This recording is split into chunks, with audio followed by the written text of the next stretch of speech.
Retour au Brésil donc à Fortaleza pour ce match amical entre le Brésil et la Yougoslavie. Le coup d'envoi donné à cet instant par monsieur González, l'arbitre paraguayen de cette rencontre. On commence d'entrer très fort côté brésilien, l'envie de retrouver la confiance, l'envie également de dominer ces Yougoslaves sur le terrain brésilien. Ici c'est Edmilson qui a le ballon, longue balle côté droit. C'était d'ailleurs trop long pour Cafu.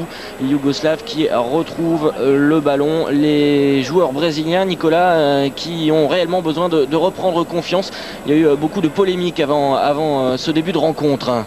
Oui, le sélectionneur Luis Felipe Scolari qui a notamment été largement sifflé à l'aéroport en arrivant ici même à Fortaleza avec Romario notamment qui n'a pas été sélectionné. Rivaldo certes il est blessé, il n'est pas là, mais l'absence de Romario fait énormément parler, ce qui fait que le public ici parmi les 50 000 spectateurs n'est pas du tout content de cette sélection. Elle a intérêt à briller si elle veut entendre des applaudissements et non pas les sifflets. Et ça va pas être facile de briller sur ce terrain ici à Fortaleza, dans la mesure où vous pouvez le voir, le terrain est assez difficile. Le temps a été pluvieux ces derniers jours ici à Fortaleza. La pelouse est un peu haute et le ballon est souvent freiné. Mais le Brésil commence assez fort, donc même si là c'est Roberto Carlos qui a été obligé de concéder une sortie de but qui va être jouée par Dragoslav Jevrić, le gardien de but yougoslave du Vitesse Arnhem. Donc qui évolue aux Pays-Bas. Il évolue aux Pays-Bas aux côtés d'ailleurs d'autres joueurs. Il y a beaucoup de légionnaires, Nicolas, dans cette équipe yougoslave. On retrouve beaucoup de joueurs qui ont déjà une bonne soixantaine de sélections. Alors on voit tout de suite que cette équipe brésilienne a une formation très défensive. Ils sont 5 à jouer en défense, il y en a 3 dans l'axe et puis 2 sur les côtés, Cafu et Roberto Carlos, avec 2 milieux de terrain défensifs, dont le capitaine Emerson, aux côtés de Gilberto Silva, avec 3 joueurs offensifs seulement. Et pour l'instant, les Brésiliens sont un petit peu chahutés là sur cette action. On voit là c'est Lucio qui essaye de s'en sortir, mais qui est bien pressé par les joueurs yougoslaves, et ça repart là ici avec Dimitrovic sur le côté gauche. Non, Djordjevic, essuie-glace, joueur essuie-glace un petit peu de cette formation yougoslave. Les Brésiliens vont essayer de retrouver un petit peu de calme. Ballon en retrait pour Marcos. Marcos qui trouve Anderson Polga, le joueur de Grêmio. Ballon devant pour Ronaldinho, la perle du Paris Saint-Germain. Ronaldinho avec Edmilson, son capitaine. On revient derrière donc avec Anderson Polga. Roque Junior, le joueur du Milan AC qui s'est fait peur en Coupe d'Europe avec l'Apple Tel Aviv, alors qu'ici c'est Ronaldo qui touche son premier ballon et premier raté pour l'ancien Ballon d'Or, le joueur de l'Inter de Milan, qu'on dit un petit peu à court de forme. On revoit là le centre. Ah, il était hors jeu, Ronaldo. Oui, Ronaldo qui est clairement hors jeu. C'est difficile de revenir directement en sélection quand on revient de blessure comme ça aussi fréquemment.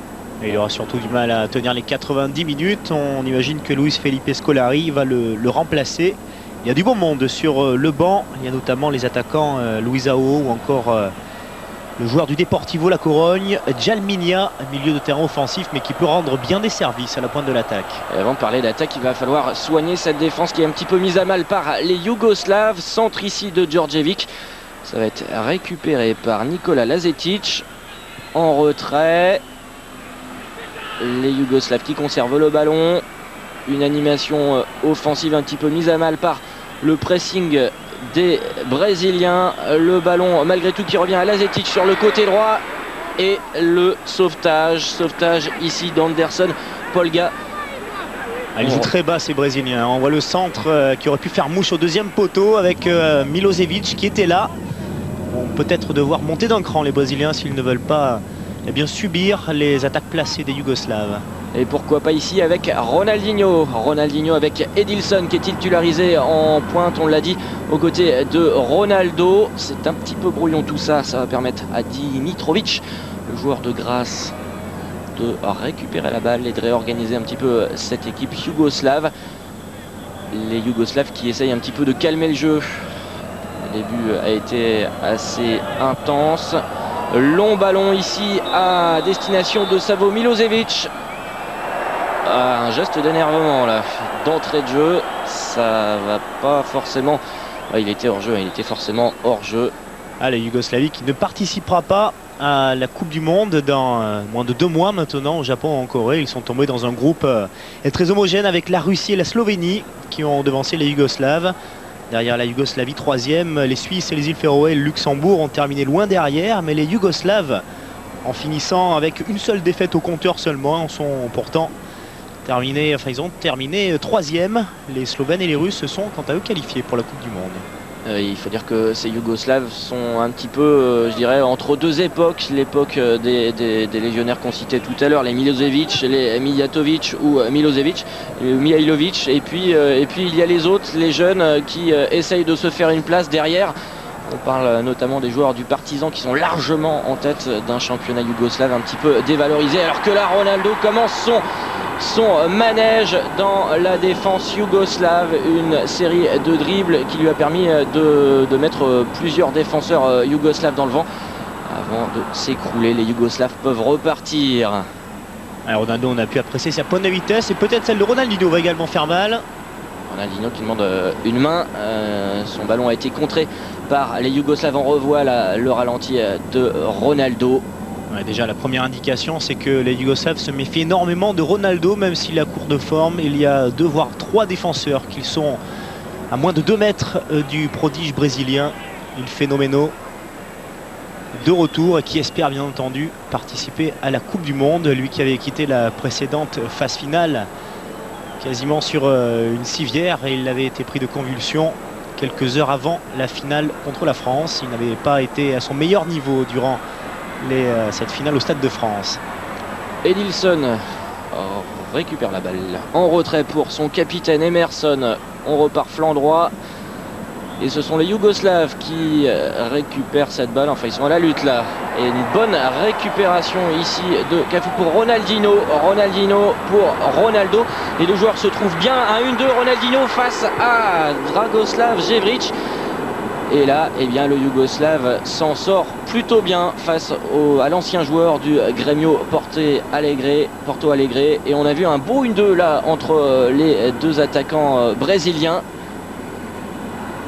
Edilson, lui, sur son flanc gauche, essaye de trouver la solution. Il obtient la touche et on revoit là le deuxième face-à-face après Ronaldo il y a 5 minutes. Et bien voici Ronaldinho, mais qui négocie très mal son face-à-face avec Jevric. Il n'a pas pu piquer ce ballon. Et pour l'instant, c'est vrai que ces Yougoslaves sont sous pression, Nicolas. Un petit peu, en tout cas, au niveau des occasions franches. Ce sont les Brésiliens qui mènent. Une pour Ronaldo, une pour Ronaldinho. Une position d'attente. Attention pour la Yougoslavie. Savo Milosevic qui récupère la balle. Il est dos au but. Contraint de perdre le ballon. C'est Roberto Carlos qui en hérite pour Ronaldinho. Ronaldinho qui donc vient d'échouer face à Jevric qui cherche une solution. Ce sera en retrait. Cherche la solution visiblement côté brésilien. Et oui, on se demande si l'option tactique est payante parce qu'il y a beaucoup de monde derrière. Et puis Ronaldinho, quand il a le ballon dans la partie de terrain yougoslave, très peu de solutions pour lui. Oui, l'animation est un petit peu moins bonne. On joue beaucoup en latéral pour l'instant. On cherche une solution visiblement long centre. Ça ne sera pas pour Ronaldo. Et les Brésiliens malgré tout récupèrent la balle. Emerson pour Roberto Carlos. Roberto Carlos sur son flanc gauche. Peut-être que le danger viendra de lui. Il est obligé de remettre derrière pour Gilberto Silva. Gilberto Silva qui trouve Lucio, le défenseur du Bayer Leverkusen, dont on dit qu'il pourrait être transféré en fin de saison vers le Real Madrid de Roberto Carlos justement. Pour l'instant, on se cherche un petit peu là. Il n'y a pas encore une animation parfaite des deux côtés. On temporise côté droit. Ronaldinho pour essayer d'accélérer le jeu. Il trouve Ronaldo en retrait. Ronaldo qui essaye, il tente sa chance de loin. Un ballon contré. Et du gauche qui plus est, il fait preuve de confiance. Ronaldo dans cette rencontre, 2 ans et demi après sa dernière apparition. C'était dans le 99 sous le maillot Raúl Riverde contre les Pays-Bas en octobre. Il se décale, essaye de déborder Slavisa Jokanovic pour cette frappe qui a été contrée, mais ce sera le premier corner pour le Brésil dans cette partie. Et un corner qui va être tiré par Ronaldinho. Dans la défense, on voit bien que Ronaldo est très surveillé, hein. Il est même ceinturé, on le voit. Une tête d'Edilson qui passe au-dessus. Ouais, une double tête en fait, hein. C'est tout d'abord au premier poteau Lucio qui fait cette tête, et puis Edilson qui tente de la récupérer, de la dévier dans le but. Le petit Edilson, le ballon lui arrivait droit dessus.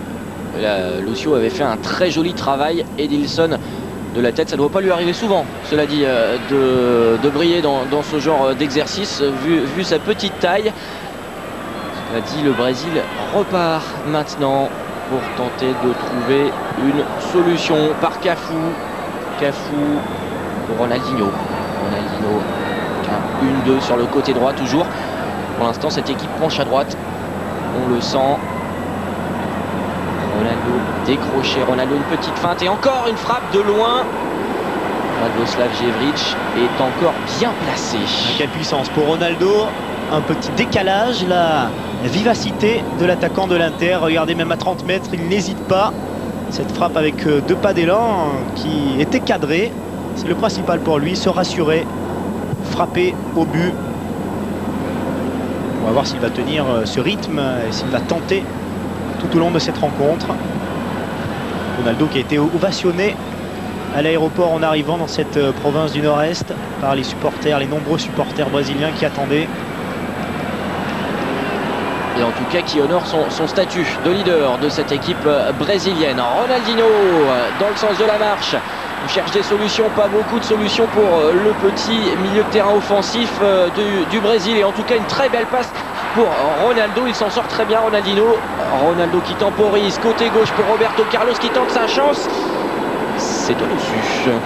Roberto Carlos, il arrive à lancer, il affectionne particulièrement ces ballons, cette frappe puissante. Il a prise de l'extérieur du pied un peu trop déséquilibré, ce qui fait que cela passe à 1 mètre au-dessus de la barre transversale de Dragoslav Jevrich, qui a eu quelques arrêts à faire. Il n'a pas été mis particulièrement en difficulté, sauf lors de 1 contre 1 face à Ronaldinho et Ronaldo, 2 1 contre 1, et qu'il a remporté.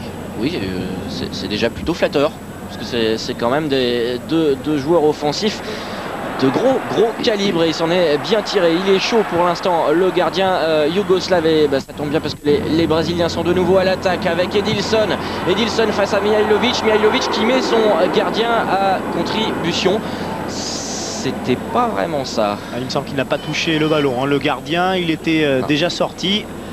On va voir si l'arbitre se laisse abuser malheureusement et s'il siffle un corner, car pas du tout sur ce dégagement. Edilson certes était là, mais cette balle passe à une dizaine de centimètres au-dessus de la cage. Effectivement, corner. L'arbitre a cru à la balle touchée par Jevrich. Et c'est Ronaldinho qui a la balle côté gauche. Ronaldinho qui est très en vue pour l'instant. Il cherche au centre. Et oui, Ronaldo, sauf que la balle est contrée. On retrouve derrière. C'était Cafu. Mais les Brésiliens sont contraints de rendre le ballon pour une faute très certainement au centre de la surface, sur ce centre de Ronaldinho. Luis Felipe Scolari sur son banc, toujours 0-0 dans cette partie. Les quadruples champions du monde qui ont encore 3 matchs de préparation après cette réception de la Yougoslavie. Et ce sont 3 matchs à l'extérieur. C'est le dernier rendez-vous sur ces terres pour le Brésil. Le 17 avril, ils joueront à Lisbonne contre le Portugal. Défait 4-1 par la Finlande à domicile, surprise. Et puis ils iront défier ensuite une sélection de Catalogne à Montjuïc, dans le stade barcelonais. Et puis le dernier match amical avant le début de la phase finale pour le Brésil, ce sera en Malaisie, à Kuala Lumpur, le 26 mai, soit quelques jours seulement avant l'entrée dans la compétition des Brésiliens, le 3 juin, contre la Turquie. Outre le Brésil et la Turquie, la Chine et le Costa Rica formeront ce groupe. Et attention à ces Yougoslaves, et notamment à Mihailovic, un grand artificier sur coup franc habituellement. Oui, là c'était un petit peu raté. Il faut dire qu'il joue pas beaucoup en ce moment, Sinisa Mihailovic à la Roma. il à la était Lazio de Rome. Au deuxième poteau, Milosevic qui n'a pu s'envoler. C'est bien dommage parce que au marquage, les défenseurs brésiliens ont quelques mal pour l'instant avec Mattia Kezman, mais surtout la puissance de Milosevic. C'est vrai que le marquage est un petit peu lâche côté brésilien. Il faudra revoir ça peut-être à la mi-temps. Pour l'instant, en tout cas, Edilson a le ballon côté droit. Un centre qui est contré par Krstić. Et c'est une nouvelle action dangereuse. Mihailovic qui vient de sauver un petit peu son camp devant Ronaldo. On revoit cette action. Ronaldo qui doit pivoter, qui ne parvient pas à le faire. Mihailovic le contre au dernier moment. Il y a peut-être une petite passe de Mihailovic pour Djevrić là, mais l'arbitre n'a pas sifflé. Les Brésiliens qui repartent avec Lucio, Cafu. Si on le voit de près, ce maillot brésilien, il a deux couches de tissu comme celui de l'équipe de France, comme celui de l'équipe du Portugal également. Tout cela pour lutter bien sûr contre l'humidité. Attention à Ronaldo dans la surface, c'est encore une fois un contre un remporté par Djevrić. Et ça sera un corner remporté par Djevrić ou peut-être raté par Ronaldo. En tout cas non, c'est vrai que le gardien de but yougoslave fermait bien l'angle. On revoit l'action. Bon départ en tout cas. Elle a été cadrée cette balle de Ronaldo. Alors qu'Edilson attendait au deuxième poteau, mais Ronaldo, il a pris sa chance. Scolari ne va pas lui en vouloir. Il n'a pas l'occasion de lui en vouloir, en effet, dans la mesure où déjà l'attaquant de l'Inter à court de forme a déjà tiré par 2-3 fois même au but en ce début de match. À l'occasion d'Emerson était vraiment trop éloigné. C'était surtout pour dégager cette frappe, parce que de 50 mètres, on imagine rarement les joueurs tenter leur chance, même si Djevrić était légèrement avancé. Alors que vous entendez peut-être derrière les Romario du public, des 50 000 spectateurs environ de ce stade de Fortaleza. Romario qui ne fait pas partie de cette équipe sélectionnée par Luis Felipe Scolari, qui a du reste déclaré que 90% de sa sélection était faite et qu'elle était justement faite à partir de cette base qui rencontre la Yougoslavie. Donc peu de chance, a priori pour l'instant, pour Romario de disputer la prochaine Coupe du Monde, malgré le public et la pression populaire. Et la pression également du monde du football brésilien. On a entendu Pelé, on a entendu Zagallo également prôner le retour de l'attaquant qui avait marqué 5 buts pour le Brésil lors de la Coupe du Monde 94. On a entendu également le président brésilien Fernando Henrique Cardoso demander le retour de Romario dans cette sélection. Et Felipe Scolari qui reste impassible malgré ce premier rappel à l'ordre des Torcedores, les supporters brésiliens. Mais c'est vrai que Romario, c'est un petit peu la polémique qui agite chaque avant-match du Brésil. Romario, son absence en tout cas, se fait cruellement sentir. Lui qui inscrit 8 buts pour la sélection brésilienne pendant les éliminatoires de cette Coupe du Monde 2002. Et là encore, le public manifeste son mécontentement. Il faut dire que le jeu n'est pas à la hauteur. Pour l'instant, 0-0. Une équipe brésilienne plutôt attentiste. Attention à Milosevic. Oui, il faut faire attention. Ouh, là, il y a peut-être une petite faute de Marcos. On la revoit au ralenti. Il avait probablement déjà perdu le ballon de toute façon. C'était le capitaine, c'était Predrag Mijatovic, oui, ça sortait joueur de la Fiorentina, qui était là dans la surface de réparation sur un très très long ballon de Sinisa Mihailovic. Et ça repart pour le Brésil. Edilson qui tombe. Une faute signalée par l'arbitre paraguayen de cette rencontre. On revoit de nouveau cette action. C'est vrai que Mijatovic avait déjà perdu cette balle. Pas vraiment d'occasion franche, réelle pour les Yougoslaves. Et les Brésiliens peuvent repartir. Un petit peu de faux rythme tout de même dans cette rencontre. On joue beaucoup en latéral, un peu comme l'équipe d'Allemagne dans les années 80. On attend, on mûrit le jeu, mais pour l'instant c'est vrai, rien de très emballant. C'est pas en tout cas le Brésil il y a quelques années encore. Ouais, d'autant que dans cette solution tactique concoctée par Scolari, il y a très peu de joueurs de débordement, de créateurs. Il y a l'absence de Rivaldo, il faut le dire également.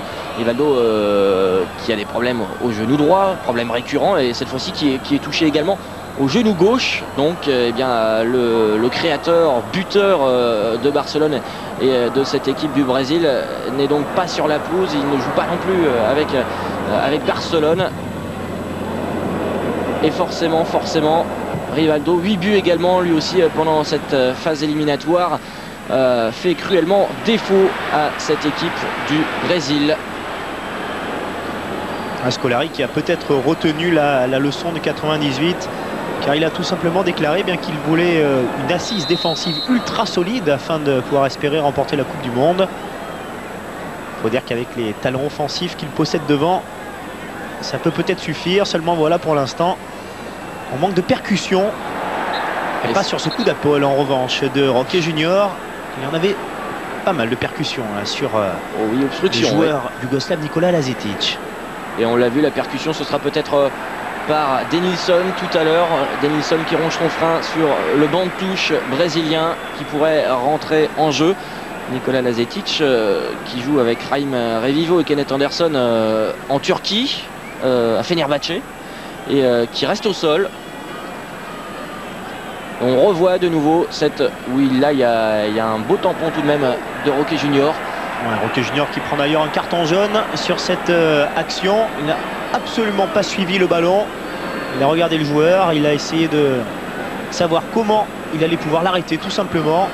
Et donc, premier avertissement de la partie dans cette 42e minute de jeu pour Roque Junior, le défenseur du Milan AC.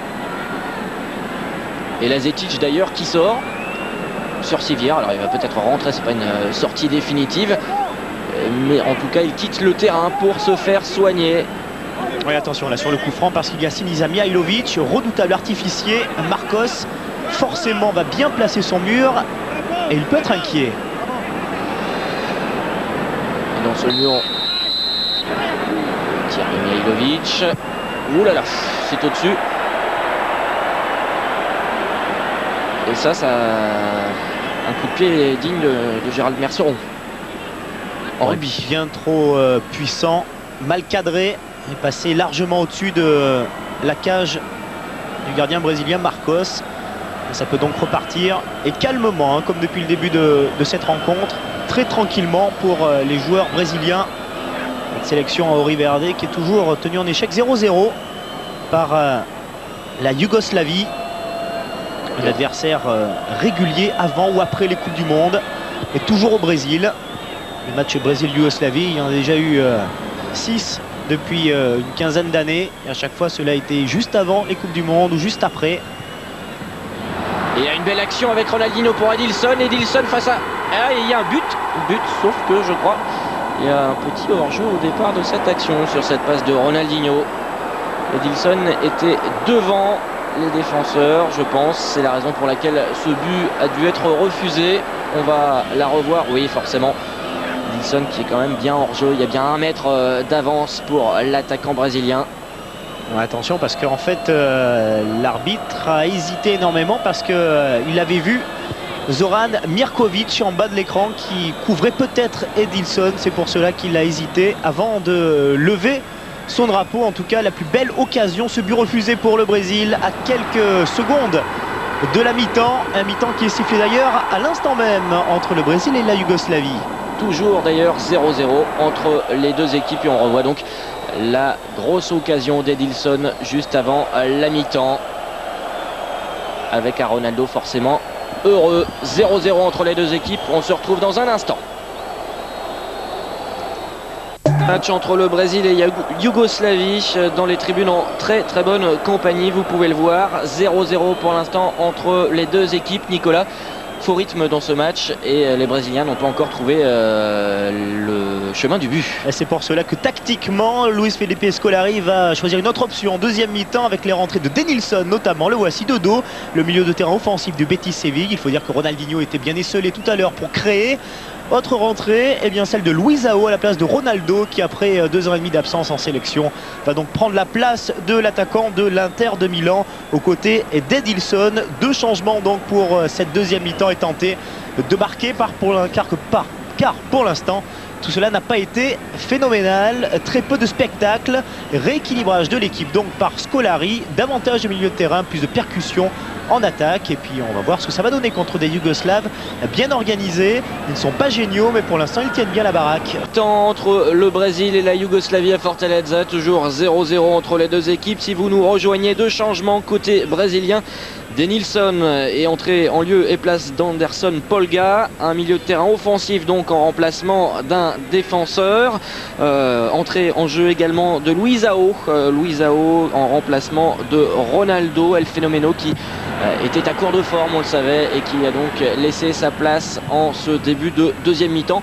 Ronaldo qui s'est notamment très bien entendu avec Ronaldinho lors de cette première mi-temps. Côté yougoslave, toujours pas de changement. On fait toujours confiance aux expatriés, Djordjevic et Mihailovic notamment. Et on repart derrière pour le Brésil. Les Brésiliens ont la balle. Ils ont eu beaucoup de ballons en première mi-temps. Une belle domination et pourtant à l'arrivée très peu d'occasions franches. Et en tout cas toujours aucun but. Aucun but non plus pour les Yougoslaves qui eux font tourner la balle. Pour eux la pression est totalement différente.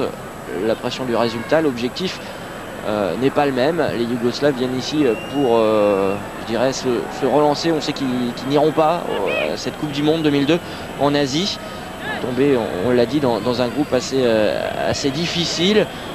Pour les Brésiliens en revanche, là il faut absolument se reprendre et essayer de trouver le chemin du but pour faire taire les critiques et surtout pour retrouver un petit peu de cette folie sur le terrain et dans les tribunes également, où en première mi-temps, on vous l'a dit, Romario a été réclamé avec beaucoup d'insistance. Alors on défendait à 5 en première période.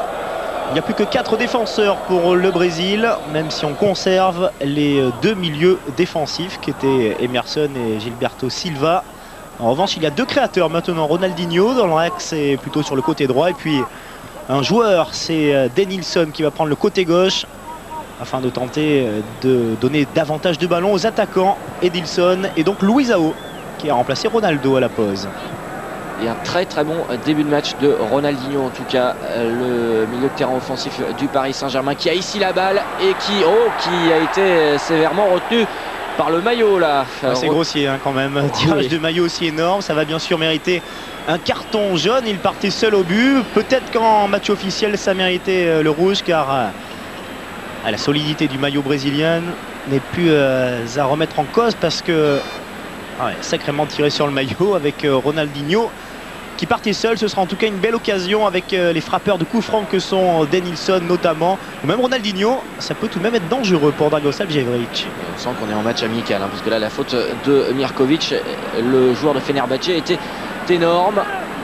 Et deuxième carton jaune de la partie après Roque Junior à la 42e. Voici donc Mirkovic averti pour la Yougoslavie. Et Roberto Carlos, c'est lui qui va frapper probablement, lui ou Ronaldinho. Ça sera Roberto Carlos apparemment.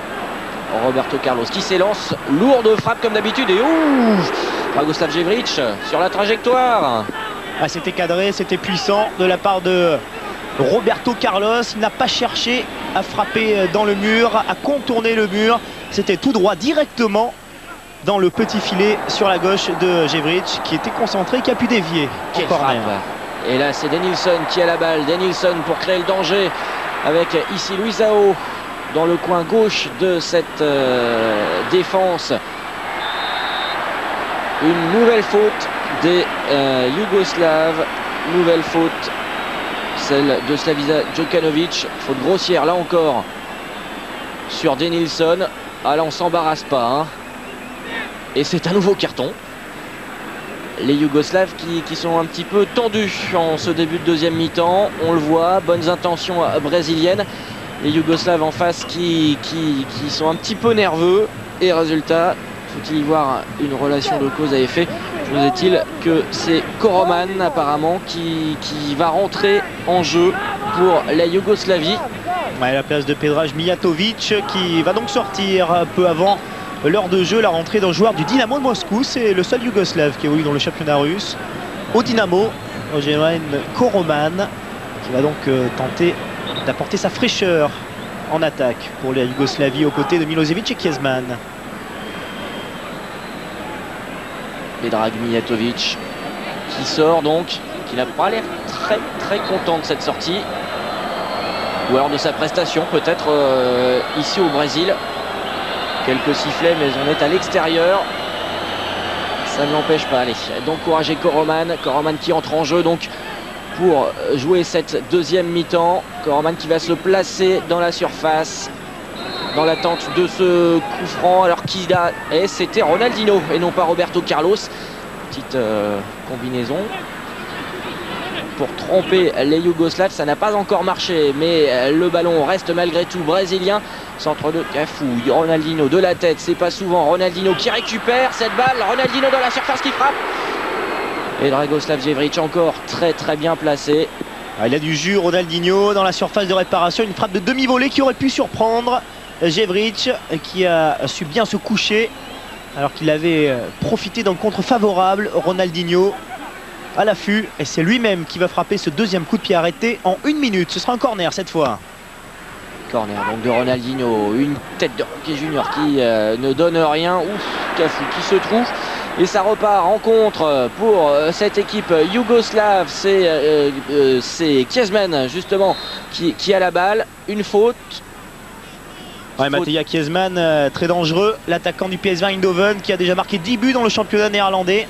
Cette saison est malheureusement pour lui éliminée par le Feyenoord Rotterdam, le voisin néerlandais, en quart de finale de la Coupe de l'UEFA la semaine dernière. Alors que tout le reste des remplaçants brésiliens est à l'échauffement avec notamment Djalminha, on a vu Kuberson, Juninho Paulista et Junior, le milieu de terrain parmesan. Et Kezman qui avait été l'homme le plus rapide c'était la Coupe du Monde 98 si j'ai bonne mémoire. 5 secondes de jeu avant de prendre un carton rouge, entrée en jeu, sortie dans la foulée. Attention dans la surface. Ouf, action de Luisa O, et ça va être un corner concédé par Dragoslav Jevric. Attention à cet attaquant donc Luisa O, l'attaquant de Grêmio. C'est lui qui avait marqué le but de la qualification pour le Brésil dans les éliminatoires de la Coupe du Monde. Alors sa présence au sein de l'attaque brésilienne a été un petit peu contestée, on l'a dit, on lui aurait préféré Romario. Toujours est-il que c'est lui là qui s'est montré dangereux. Corner de Ronaldinho, contré, Ronaldinho qui récupère. Nouveau centre, ok, Junior, et ça repart en contre pour Kezman qu'on annonce pourquoi pas au Milan AC la saison prochaine, qui a donné en retrait.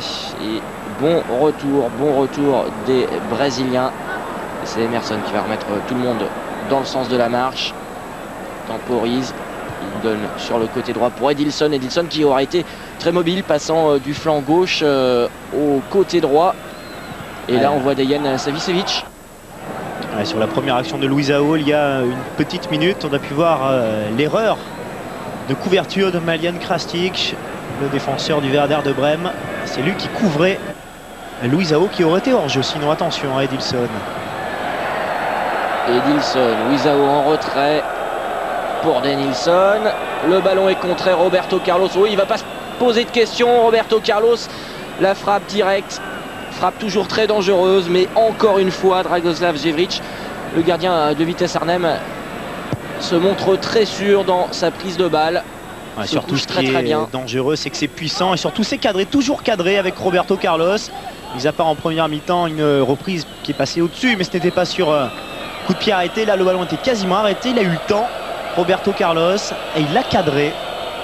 Avec toujours ce petit problème, ce ballon qui rebondit juste devant le gardien, ça pose toujours problème au portier en général, ce genre de ballon, d'autant que là la pelouse n'est pas forcément dans un état fameux. Edilson de nouveau sur son flanc droit, Edilson de la tête.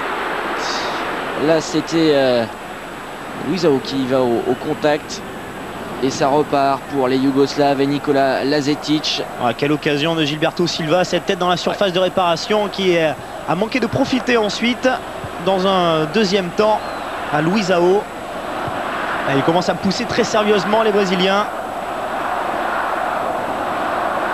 Et Romario est de nouveau demandé par le public. Peut-être que le public de Fortaleza se dit que l'attaquant, le petit attaquant Shorty, c'est son surnom, trouverait lui la solution là où Luizao et Edilson. Regardez cette tête de Gilberto Silva. Et puis au deuxième poteau, il voulait la cadrer de toute façon. Il voulait la mettre dedans, Gilberto Silva, mais cela a failli profiter à Luizao, malheureusement un peu trop court. Et ça a l'air très très dur pour les Yougoslaves. Savica Djokanovic, le joueur de Chelsea qui sort.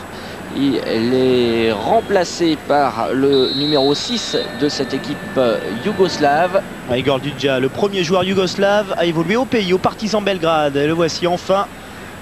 Un joueur qui évolue en Yougoslavie. C'est assez inédit pour être souligné, même s'il y en a plusieurs sur le banc. Notamment Branko Boskovic à l'Étoile Rouge.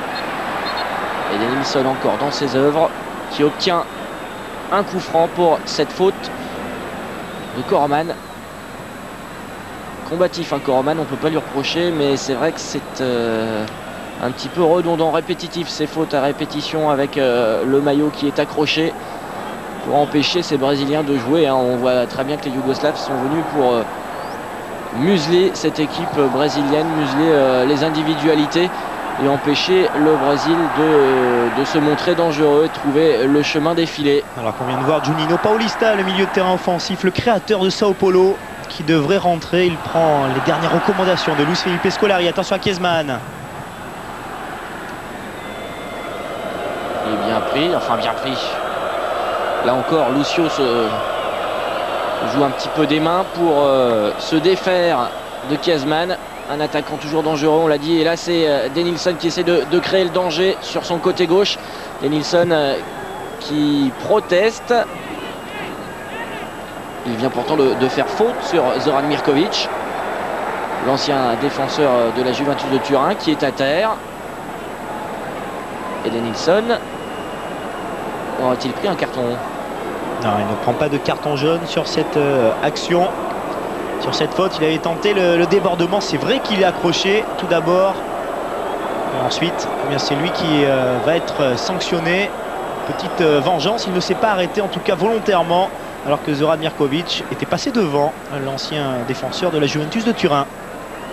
Et ça y est, l'entrée en jeu de Juninho Paulista. C'est Kleberson qui rentre pour le Brésil. Kleberson, le milieu de terrain de l'Atlético Paranaense, à la place d'Emerson Ferreira, le capitaine, qui va donc laisser son brassard de capitaine. Écoutez, le Pedraj Djordjevic n'est pas très heureux visiblement de la tournure que prend cette rencontre. 0-0 à un peu plus d'un quart d'heure de la fin de la rencontre, mais des occasions de plus en plus pressantes pour les Brésiliens à l'image de celle-ci. Oui, attention, centre pour Denilson. Denilson qui va rentrer dans la surface avec ses feintes toujours reconnaissables, en retrait, qui va récupérer la Yougoslavie avec Pedraj Djordjevic loin devant pour Kezman. Le Brésil qui peut reprendre avec le premier ballon de Kleberson pour Roberto Carlos. Et là un long centre sur la droite pour Cafu. Cafu à l'angle de la surface. Centre contré, Cafu, nouvelle opportunité. Oh là là, et Mihailovic qui remet. C'est Luizao qui inscrit le premier but de cette rencontre. Et on va le voir dans un instant. C'est Mihailovic qui remet Luizao dans le jeu. Felipe Scolari qui peut bien sûr être particulièrement heureux. C'est lui qui a imposé Luizao dans cette sélection. Et on le voit là, Mihailovic qui prolonge de la tête. Mirkovic était peut-être bien placé pour la prendre. Et puis Luizao dans la foulée qui pousse le ballon au fond. Excellent réflexe de Luizao, le remplaçant de Ronaldo. Une mi-temps chacun, c'était ce que voulait faire Luis Felipe Scolari. Et bien en deuxième mi-temps, c'est donc Luizao qui fait la différence, l'attaquant du Grêmio, pour sa deuxième réelle occasion sur ce centre du capitaine Cafu, capitaine depuis la sortie d'Emerson Ferreira, le milieu de terrain de l'AS Roma, remplacé par Kleberson. Mais 1-0, le Brésil sans doute soulagé, car il avait outrageusement dominé cette formation yougoslave qui n'avait pas été génial pour l'instant, plutôt lourde même en défense. Illustration avec ce but et cette faute de défense, ou plutôt cette déviation malheureuse de Mihailovic. Oui, là, Dragoslav Jevrić, qui avait sauvé la mise des Yougoslaves à plusieurs reprises, ne pouvait vraiment rien sur ce but. Les Yougoslaves désormais contraints de pousser pour tenter d'arracher le match nul. Et c'est le cas là avec ce centre pour Kezman. Il est repoussé. Djordjevic qui récupère, qui passe à Dimitrovic. Dimitrovic qui fait beaucoup d'allers-retours sur son flanc gauche. Le défenseur milieu de terrain de Grasse. Une nouvelle faute là sur Savo Milosevic, une faute de Roque Junior qui décidément a bien du mal pour maîtriser la puissance de Milosevic ou encore la vivacité de Mateja Kezman. On va faire deux nouveaux changements côté yougoslave. Il y aura l'entrée de Nenad Djodic, le Montpellierin, le défenseur. Et puis autre rentrée probablement celle de Branko Boskovic qui avait ôté son survêtement. Autre joueur évoluant au pays à l'Étoile Rouge de Belgrade, tout comme Igor Dulja du Partizan, cette nouvelle génération qui n'est pas encore partie à l'étranger.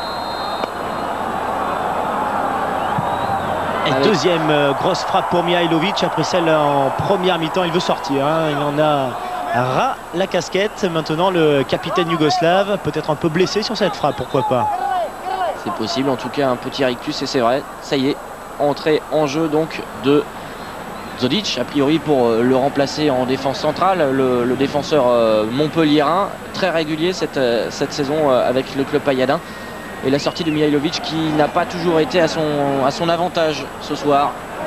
Et le brassard de capitaine, il sera pour Mladen Krasnić, né en Bosnie. La particularité de ce défenseur du Werder qui évolue à Brême en Bundesliga. Et peut-être qu'il va aller le donner à quelqu'un d'autre, le brassard de capitaine, alors qu'on revoit le but, l'unique but pour l'instant de cette rencontre, marqué à la 75e minute par Luisao. Et sorti, comme vous nous l'annonciez il y a un instant, Nicolas, de Predrag Djordjevic. Il est remplacé par Branko Boskovic. Et le jeu peut reprendre avec Roberto Carlos sur le flanc gauche de cette équipe du Brésil. L'entrée de Denilson a fait du bien à cette équipe brésilienne. Aux Auri Verde, on sent que l'équipe est un petit peu plus équilibrée, en tout cas. Elle qui penchait sur le flanc droit en début de partie. Il va y avoir deux nouveaux changements. On a vu Junior, il y a également Juninho Paulista qui rentrera peut-être. Attention à cette frappe de Roberto Carlos qui n'est pas cadrée, celle-ci, une fois n'est pas coutume. La collade avec Mladen Krasnić. Et le nouveau changement, les deux nouveaux changements pour le Brésil, avec tout d'abord l'entrée de Junior, le parmesan qui va prendre la place de Roberto Carlos dans le couloir gauche de la défense brésilienne. C'est même un joueur Junior qui évolue en milieu de terrain, côté gauche bien sûr, dans son club parmesan. Et Roberto Carlos qui est sorti sous les vivas du public. Lui a en tout cas encore la cote auprès des Torcedores. Ce qui n'est pas forcément le cas de certains joueurs comme ici Roque Junior. Kleberson qui a donné sur le flanc gauche et qui récupère cette balle. Attention, il est sous pression, il redonne en retrait.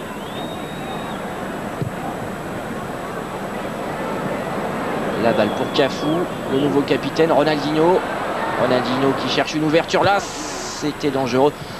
Il peut de nouveau chercher l'ouverture, il passe en retrait. Denilson, très bonne conservation du ballon, une frappe en pivot de Luisao. Ouais, il était arrêté, Luisao, c'était difficile, mais il a su se défaire du marquage pressant de Nenad Djodic afin de se retourner, de placer cette frappe qui n'est pas assez puissante pour pouvoir gêner Dragoslav Jevrić. Mais là c'est vrai qu'il se retourne très très bien en deux pas. Il se défait du marquage de deux défenseurs yougoslaves. On sent un très fort potentiel chez ce Luisao. Et les Yougoslaves qui sont là à l'attaque, qui perdent la balle, beaucoup d'imprécision. Ronaldinho qui a déjà été victime d'une faute tout à l'heure. Il était tiré par le maillot, il reste debout. Et les Brésiliens peuvent conserver la balle. Pas beaucoup de solutions pour l'instant. Alors on percute au centre en tentant de trouver la faute, d'obtenir une faute. Mais là, Denilson échoue dans sa quête. On revoit cette action.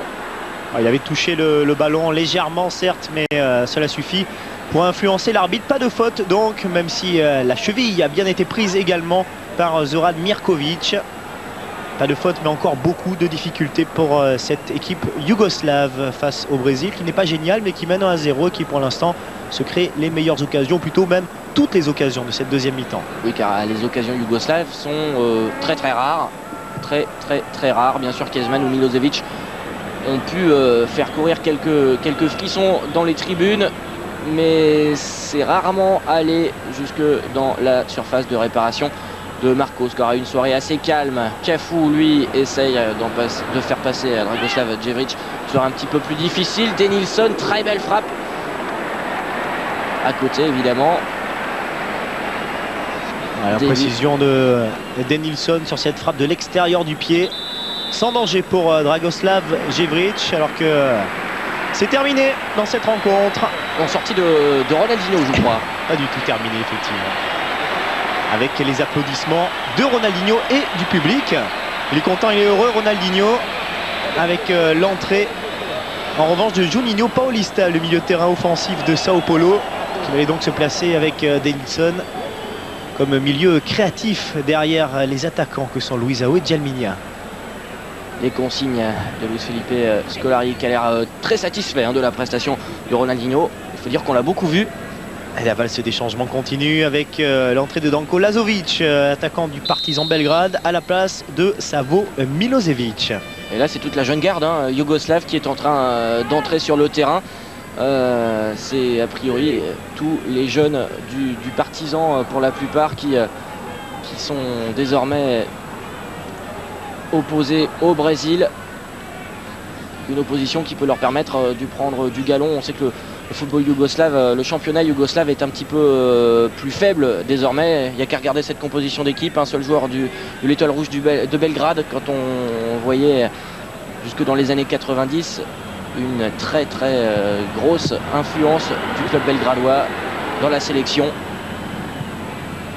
Et les Yougoslaves ont beau tenter leur chance, les Brésiliens peuvent s'en sortir sans trop de danger. Trop imprécis ces Yougoslaves. Voilà, c'est une toute nouvelle équipe, une structure qui va être faite pour se qualifier dans l'Euro 2004 portugais, voire même pour la Coupe du Monde, la prochaine Coupe du Monde allemande en 2006. Il y a encore beaucoup de vieux, entre guillemets, de joueurs qui ont dépassé la trentaine. Et là, les sifflets, ouais, bien sûr, du public brésilien. Des sifflets pour cette équipe brésilienne qui, décidément, malgré cette victoire, certes courte, mais une victoire tout de même contre la Yougoslavie, eh bien, pourra tirer un bilan plus négatif que positif de cette opposition face à la Yougoslavie. Et surtout n'aura pas rallié le public à sa cause. On savait les Brésiliens contester. Eh bien, confirmation malgré cette victoire contre la Yougoslavie. Ça y est, c'était bel et bien terminé. Et le Brésil qui l'emporte 1-0 donc face à la Yougoslavie. Le but a été inscrit par Luisao. Marcos qui se signe. Sa cage a été inviolée. Et malgré tout, c'est vrai, eh bien, ce Brésil n'a vraiment pas confirmé face à cette équipe de Yougoslavie. Ça paraît très difficile.